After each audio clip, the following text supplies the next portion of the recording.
और कैसे की। स्वागत है आप सबका आज के इस वीडियो में। दोस्तों, भारत का इतिहास ना जाने कितने रहस्यों से भरा है। भारत एक प्राचीन देश है जो अपने बीते सालों में हमेशा से हर मामलों में परिपूर्ण रहा है। न केवल धन वैभव से बल्कि प्रकृति से भी हमेशा से परिपूर्ण रहे हैं और इसीलिए भारत पर लोगों की बुरी नजर भी रहती है। उसी समय यूरोप के लोग पूरी दुनिया में व्यापार करना चाहते थे। भारत में व्यापार करने के लिए उन्हें समुद्री मार्गों का पता नहीं था। उस समय अरब के लोग भारत के रास्तों को जानते थे, लेकिन उन्होंने यूरोप के लोगों को मार्गों के बारे में नहीं बताया। वास्को डी गामा पहले शख्स थे जिन्होंने भारत के समुद्री मार्गों को खोज निकाला था। कोलंबस भी भारत को खोजने गए थे, लेकिन अमेरिका जा पहुंचे। हालांकि आजकल पढ़ाया जाता है कि भारत के समुद्री मार्गों की वास्को डी गामा ने खोज की थी। सचमुच यह हद दर्जे की मूर्खता है कि भारतीय बच्चों को यह पढ़ाया जा रहा है कि वास्को डी गामा ने भारत की खोज की। पढ़ाया यह जाना चाहिए कि वास्को डी गामा ने यूरोप को पहली बार भारत तक पहुंचने का समुद्री मार्ग बताया। दरअसल पहले यूरोपीय देशों के लिए भारत एक पहेली जैसा था। यूरोप अरब के देशों से मसाले, मिर्च आदि खरीदता था, लेकिन अरब देश के कारोबारी उन्हें ये नहीं बताते थे कि यह मसाले वह पैदा किस जगह करते हैं। यूरोपीय इस बात को समझ चुके थे कि अरब कारोबारी उनसे जरूर कुछ छुपा रहे हैं। ये कारोबारी अरब के उस पार पूर्वी देशों से ज्यादा परिचित नहीं थे। जहां तक सवाल भारत का है, तो इसके एक और हिमालय की ऐसी श्रृंखलाएं हैं जिसे पार करना उस दौर में असंभव ही था। भारत के दूसरी ओर 3 ओर से भारत को समुद्र ने घेर रखा था। ऐसे में यूरोप वासियों के लिए भारत पहुंचने के लिए 3 रास्ते थे। पहला, रशिया पार करके चीन होते हुए बर्मा में पहुंचकर भारत में आना, जो कि अनुमान से कहीं ज्यादा लंबा और जोखिम भरा था। दूसरा रास्ता था अरब और ईरान को पार करके भारत पहुंचना, लेकिन यह रास्ता अरब के लोग इस्तेमाल करते थे और वे किसी अन्य को अंदर घुसने नहीं देते थे। तीसरा रास्ता समुद्र का था, जिसमें चुनौती देने वाला सिर्फ समुद्र ही था। वास्को डी गामा एक पुर्तगाली नागरिक था जो पेशे से एक नाविक था।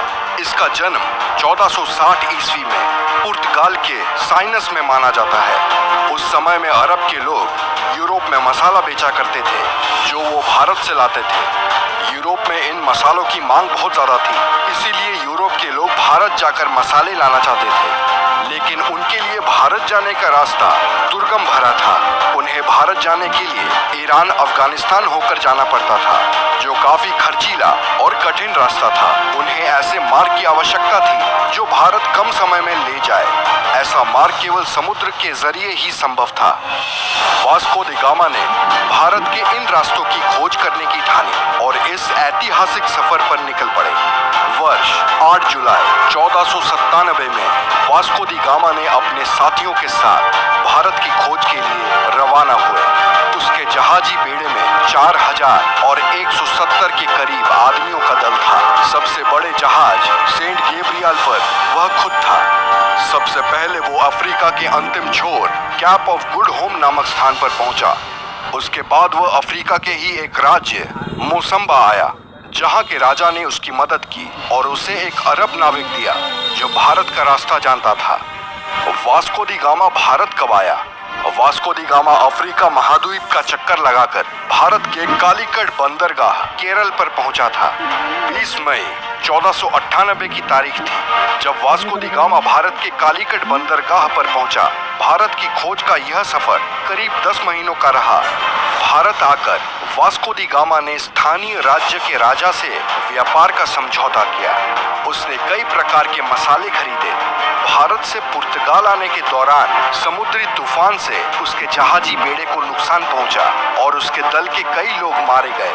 पुर्तगाल लौटने पर उसका भव्य स्वागत किया गया।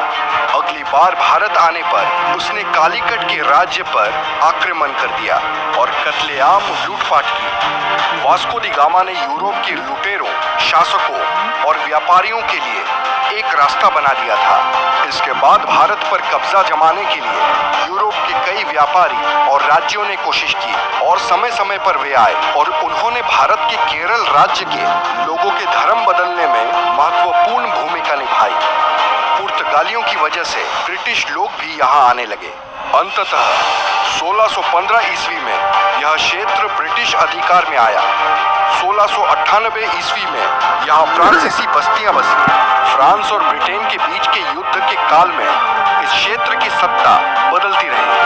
1503 में वास्को पुर्तगाल लौट गए और 20 साल वहां रहने के बाद वह भारत वापस चले गए। 24 मई 1524 को वास्को दी गामा की मृत्यु हो गई। लिस्बन में वास्को के नाम का स्मारक है। इसी जगह से उन्होंने भारत की यात्रा शुरू की थी। दरअसल 1492 में नाविक राजकुमार हेनरी की नीति का अनुसरण करते हुए किंग जॉन ने एक पुर्तगाली बेड़े को भारत भेजने की योजना बनाई ताकि एशिया के लिए समुद्री मार्ग खुल सके। उनकी योजना मुसलमानों को पछाड़ने की थी, जिनका उस समय भारत और अन्य पूर्वी देशों के साथ व्यापार का एकाधिकार था। एस्टावोडी गामा को इस अभियान के नेतृत्व के लिए चुना गया, लेकिन उनकी मृत्यु के बाद वास्को द गामा ने उनका स्थान लिया। ये कहना कि भारत की खोज कब हुई महज एक बेतुका सवाल है। भारत किसी की खोज का मोहताज नहीं है। इस देश का इतिहास कुछ हजार या लाख नहीं, करोड़ों साल पुराना है। वैसे